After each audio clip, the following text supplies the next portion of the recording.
Hi, welcome to Mind Over Matter, looking at big ideas for business. Today we're going to be looking at how to boost your productivity.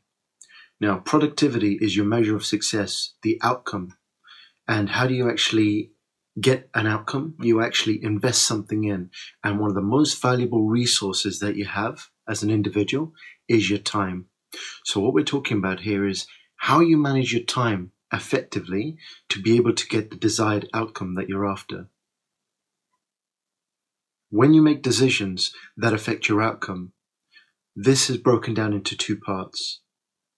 One, the time element. So this is how urgent is it that you need to, there's something that you need to do to get the desired outcome that you're after. And two, impact or importance. How important is something and how large is its impact on the desired outcome? Always remember, as a rule of thumb, impact or importance of a task has higher ranking to an urgent task. So when we're actually looking at making a decision in terms of deciding and prioritizing what you're going to do to actually boost and maximize your productivity or the desired outcome, this is broken into four parts. So firstly, take into account the time element. You're saying if something was urgent and it was highly important or it had high impact. Two, if it was urgent but did not have high importance or high impact. Three, if it was not urgent but had high impact and high importance. And four, if something was not urgent and had low impact or low importance in terms of the outcome. So using my typical day as an example to illustrate how this methodology works. Okay, so firstly, we're going to say if we're looking at tasks which are both urgent and that have high impact and are important, now that you would do right now. So an example of this would be for me preparing and publishing this video. Two, if it is urgent but has low impact, this is something that you would delegate out. An example of this would be, for myself, I have a PA and her job is to be able to take my proposed commitments for the coming week and then actually look at my calendar and marry the two up. So the low impact for me, but they are urgent. So she would actually deal with that and fit that in for me to be able to review.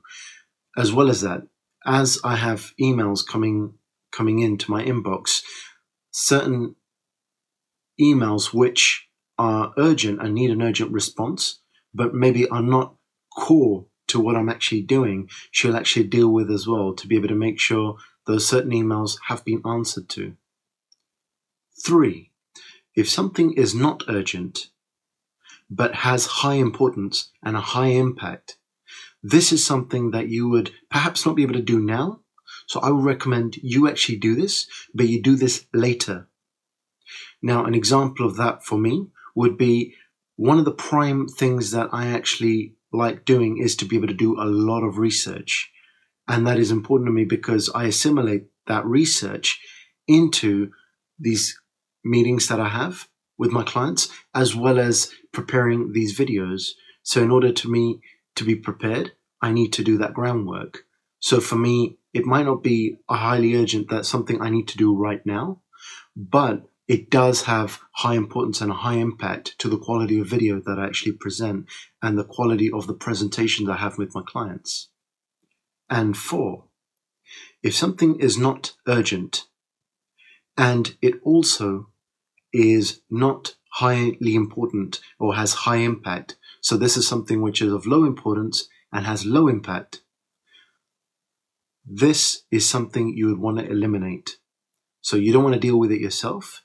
And this is something perhaps you shouldn't delegate out either, because it's not going to give you anything at the other end. So it has zero or minimal value for you at the other end to be able to invest any time into it. and any resource. An example for me of this would be three things. One, in terms of watching TV, going on the internet, surfing the internet for like things like social media, Facebook, for personal consumption use. And another example of this would be where I'm actually going through my junk mail. It has relatively zero added value, and it takes up time doing that. So it's not going to give you anything at the other end, but it's going to impose on your time commitment for you to be able to go through and actually engage in that activity. So eliminate these guys. Guys, be mindful that in life there will be a lot of things that will be coming your way, and then it's difficult and challenging to be able to prioritize them. But remember, as a golden rule, if something is urgent, does not necessarily mean that it's important. But if something is important, it doesn't need to be urgent, but it does need to be dealt with.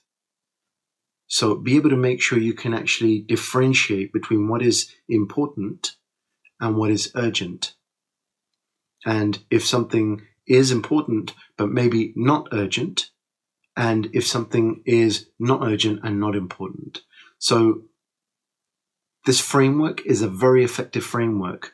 So as a rule of thumb, if something has high importance, then you either do it now, or if you cannot do it right now and it's not urgent, then to do it later on. But manage this process yourself, as it has a direct impact on your activities and your outcome.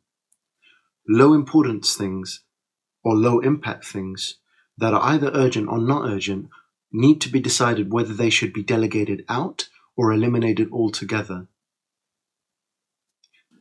Remember, successful people always ensure important stuff is actually done on time. Where normal people actually fall into a trap is they actually focus on the urgent stuff. So they don't actually look at the stuff that's high impact and high importance on the output and the outcome that you're going to get. So always try to do a review and preview of your day to be properly effective. What this means is try to make sure you actually have a ratio of urgent to important things, and to be able to make sure that important things are done first and given the highest priority. This framework is a very effective framework, but the biggest challenge is to be able to make sure there's consistency in your form. So it's to actually develop it and bed it into and bake it into your habits and form it as part of your habits in terms of how you go about looking at your daily activities that you undertake and how you prioritize those activities, and be able to use this filter to get and manage actively the outcome that you want at the other end. Anyway, I hope you enjoyed this video clip, and if so, please subscribe to my channel. Look forward to seeing all of our other video clips. Have a good day. Thanks.